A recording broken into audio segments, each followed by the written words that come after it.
کہ سائنس اور ٹیکنالوجی قرآن کا موضوع ہے ہی نہیں۔ البتہ قرآن حکیم میں اس کے حوالے موجود ہیں، کاسمولوجی کے ہیں، جیولوجی کے ہیں، امبریولوجی کے تو بہت ہیں، بار بار آتا ہے امبریولوجی کا معاملہ، کن مراحل سے ہو کر انسان کی جنین جو ہے وہ بطن مادر میں کن کن مرحلوں سے گزر کر مکمل ہوتا ہے، یہ بہت آیا ہے۔ پھر یہ کہ بہت سے وہ حوالے جو ایسٹرونومی سے متعلق ہیں، یہ جتنے بھی حوالے ہیں اگرچہ قرآن کا موضوع نہیں ہے یہ سائنسز، لیکن قرآن مجید میں حوالے موجود ہیں اور یہ حوالے لازماً درست ہیں، 100% درست ہیں۔ البتہ یہ کہ اگر ہمارے اسلاف ان کو صحیح طور پر نہیں سمجھ سکے تو اس میں ان پر کوئی تان نہیں ہے، کوئی الزام نہیں ہے، اس لیے کہ اس میدان میں قرآن کا اصل موضوع تو یہ تھا ہی نہیں،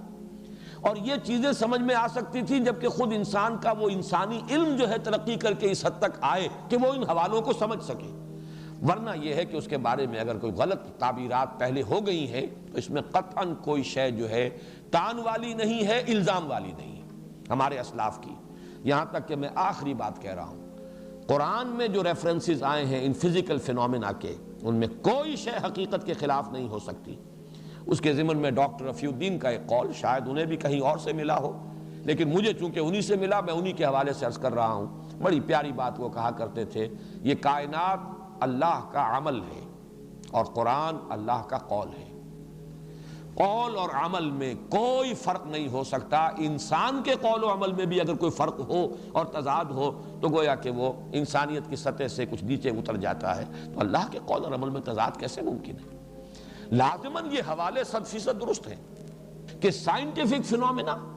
جیسے جیسے وہ اب ریویل ہو رہے ہیں، جیسے جیسے علم جو ہے ایکسفولیشن ہو رہی ہے علم انسانی کی، وہ حضرت آدم میں جو میکینزم رکھ دیا گیا تھا، علم آدم الاسماء کلہا، جیسے کہ جو آم کی گٹھلی سے آم کا پورا درخت وجود میں آتا ہے، ایسے ہی وہ حضرت آدم کے وجود میں جو میکینزم رکھ دیا گیا تھا حصول علم کا، علم بالحواس، علم بالعقل، یہ اسی کا نتیجہ ہے اور اسی کی یہ ایکسفولیشن ہو رہی ہے، یہ پھیل رہا ہے۔ تو اس سے جو بھی چیزیں اب ہمارے سامنے آئیں ان میں کہیں رکاوٹ نہیں ہے کہ ہم سلف کی کسی بات کو لے کر لازماً بیٹھ جائیں کہ چونکہ اسلاف نے یہ کہا تھا لہذا سائنس خواہ کچھ بھی کہے ہم تو اسلاف کی بات مانیں گے۔ یہاں پر اس طرز عمل کے لیے کوئی دلیل نہیں، کوئی بنیاد نہیں۔